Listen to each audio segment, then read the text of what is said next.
lintik lang ang walang ganti. Lintik lang ang walang ganti! Oh, yan talaga, sinigurado. Itong mga kakampi ng mga Duterte, mga kababayan, lalong-lalo na dyan kay Luistro.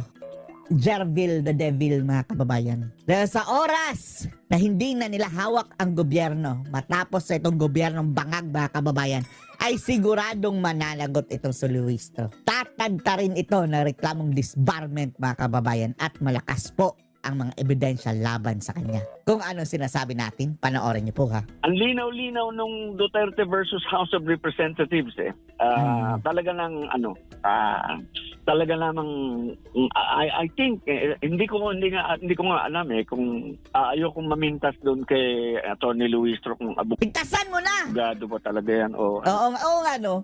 Yan mga kababayan no, ang katanungan no, kung abogado nga ba ang mga ito? O mga peking abogado o baka nakapasa lang mga kababayan ng nakachamba lang. Sina Luistro, sina Dilima, sina Ridon, mga kababayan. Yan ang laging tinatanong ng mga netizens na bakit wala na sa hulog ang mga ito? Mga taong ito, mga kababayan, natuturingan pa namang mga abogado. hindi ko maintindihan as a lawyer meron kang meron kang sworn duty, hindi niya pa naiintindihan na kanya kanyang inaasta ngayon. Hindi tama Maling-mali. Maling-mali. Talagang sobrang garapalan, nakakasok ang mukha niya talaga. Sobrang garapalan, nakakasuka pa ang mukha niya. Matindi. Apa po ang desisyon ng Korte Suprema dun sa pag-question sa naging pamamaraan ng hearing o pagdinig dyan po sa Kamara at lubusan itong umusad po sa Senado? Maaari bang questionin or ng impeachment court yung naging proseso dito po sa Kamara? Yes, pwede yung questioning sa Supreme Court. At pwede na yung mga kababayan, madeklara na namang unconstitutional. Pwede ba nilang sitahin or pwede ba silang makadecide? Halimbawa, maliban doon sa Supreme Court, questionin din sa mismong impeachment court na saglit lang, yung pagbuo ng kaso na yan, mali-mali. Attorney? Ay, sa impeachment court, mukhang ewan na natin. Meaning sa Senado, mga kababayan. Ang trabahong iyan parang trabaho yan ng Supreme Court kung i-determine ang mga kababayan legality. Hindi nasasaklaw ng kapangyarihan ng Senado yung pakialaman nila yung naging trabaho doon sa ibaba. Trabaho ng Defense Council yon. Trabaho nating mga mamamayan na questionin, na sitahin yung naging pamamaraan ng House Justice Committee sa Kamara, sa mababang kapulungan. At doon sa Supreme Court yan, mga kababayan. Isa pa yan, isa pa yung, ay nakong, Diyos ko Lord. Isa rin, anong sabi nga niya, mga kababayan, nakakasuka. Nakakasuka itsura versus hindan niya. Actually, right now, meron ng petition sa Supreme petition Court for certiorari and prohibition na pinahal si Attorney Torion. And I think the Supreme Court will have to make a very quick decision on that petition para hindi maging moot and academic yung issue. Because sana nga, bilisan nila. Very important issue raised by Attorney Torion and the other petitioners on the procedures adopted by the House Justice Committee. Ang linaw-linaw nung Duterte.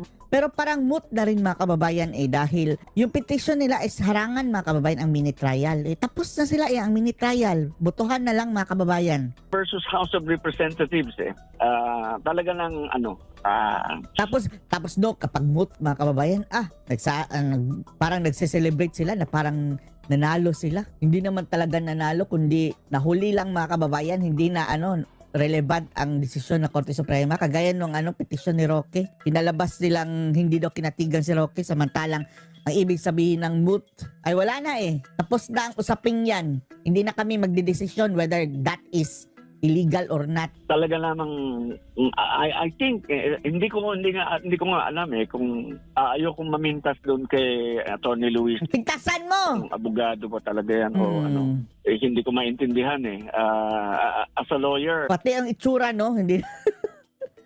Ay nako, itsuran Luis Meron tong kang ito. meron kang sworn duty. Hindi niya pa naintindihan na pagkatapos ng pagiging congressman niya, pwede naman siyang ulanin ng disbarment complaint because of Ayan, ulanin ng disbarment complaint. yung kanyang Panisbar inaakta yan, ngayon. mga kababayan. Hindi tama Maling-mali. I mean, Tapos, kasuhan din talaga mga kababayan, kasuhan. At saka siya naman ang i-audit. Yung SALN niya, tingnan din natin mga kababayan. Yung AMLA niya, yung BIR niya, mga negosyo niya. I-review din ang kaso mga kababayan. Yung asawa niyang sabing, ano nga ba yung asawa niya? Naakusahan ng panggaga, kamangkanuran, mangkanor.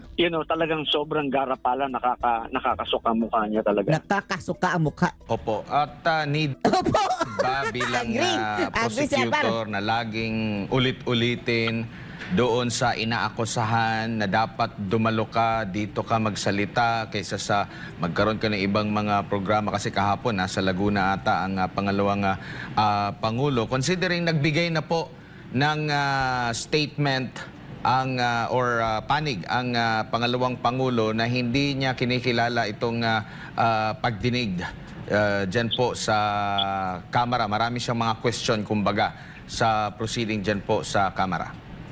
Tama po yun Actually, tama yung ginawa. Naniniwala ako dun sa ginawa ng mga abogado ni Vice President nung nag-file sila ng ad cotelum pleading. Answer ad cotelum. Without recognizing yung kanilang legitimacy ng kanilang ginagawa, nag-file siya ng pleading para lamang makakomply sa kanyang duty. Alam mo, dyan sa House Justice Committee, sa hearing, you may or may not appear. At ang tanungan lang dyan, parang sa piskalya, may allegation na ganito, ganyan-ganyan, ano masasabi mo? Yan. Pero kung nagpadala ka na ang posisyon mo, tapos na yun you've done your job, may due process ka na ron. Right to be heard lang naman When you're given the right to be heard, yung requirement due process is already complied with. So yun complied na yun.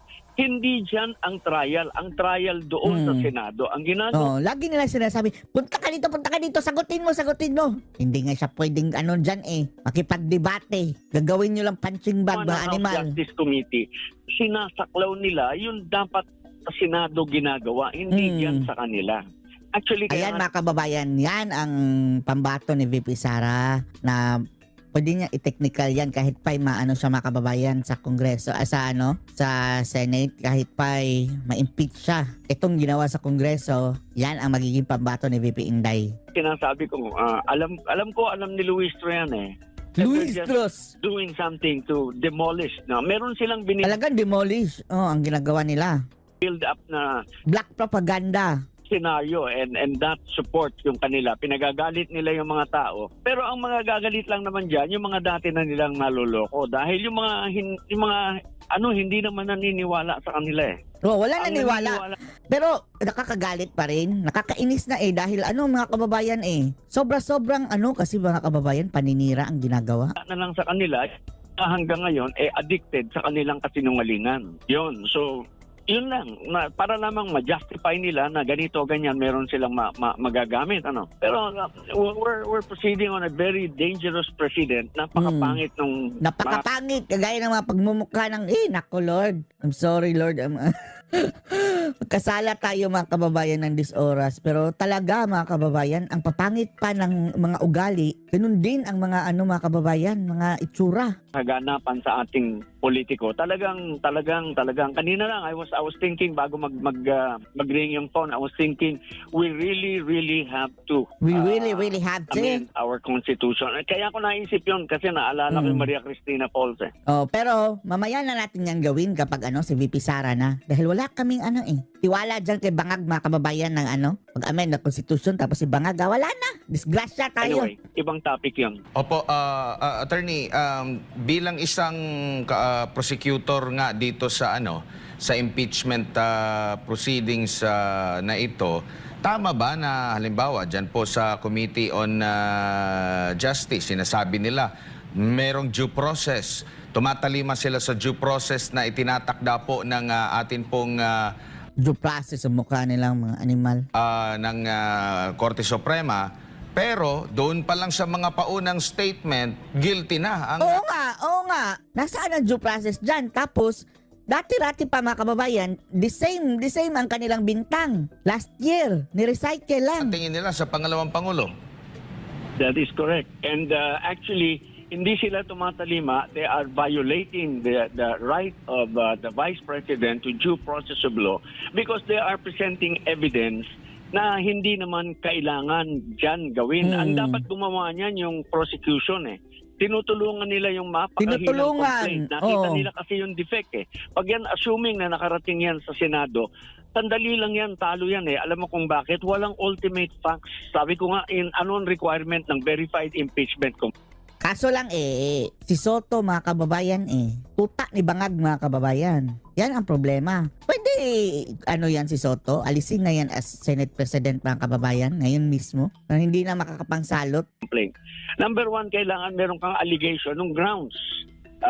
Yung 6 na nakasaad sa ating saligang batas. Yung culpable violation of the Constitution, graft and corruption, bribery, other high crimes, treason, and violation of public trust. Pagka meron ka noon, meron ka bang ultimate facts? Yung number 2. Yung allegation mo ba is sufficient to sustain a conviction? Kaya ba niyang mag-convict o baka ikaw naman nag-a-allege ka lang, wala ka namang Puro allege katulad ng ginawa Puro nila, allege. katulad ng meron sila. Yun yung pilit nilang dinodoktor para makomply nila na meron silang ultimate fact. Hindi ultimate fact Chismis, ultimate Ultimate chismis. fact ang meron sila. And then number 3, meron ka Distortion. bang ebidensya to substantiate your allegations? When you have Wala naman talaga mga kababayan. Kaya yung mga nagsasabing, para magkaalamang mumukha ninyo. Sabihin nyo na lang na gusto nyo talagang ma-impeach si BP Sara. Tapos pikit mata kayo kay bangag. all these 3, may substance ka, go ahead, ipasa mo na yan agad sa plenaryo para pag-usapan. Give everybody a copy. You know why they're dribbling this also? Hindi sila makakuha ng required number of votes because every vote has to be explained. Has to be heard. Yung bawat congressman, bakit ka bumoboto ng yes, bakit ka bumoboto ng no. Yung buong record ng proceedings, kailangan bigay mo sa kanila. Bigyan mo sila ng reasonable time na pag-aralan nila yung voluminous record ng kasong so that they can stand there in front of everybody, in front of the whole nation and say, I vote yes because or I vote no because. Yung Talaga. Saan kang bulsa ng Maganda Diyos lang kukuha mga kababayan, magkaalaman ng mas susuportahan yung maaga mga pa. hindi tama yung mali talaga. Maling-mali.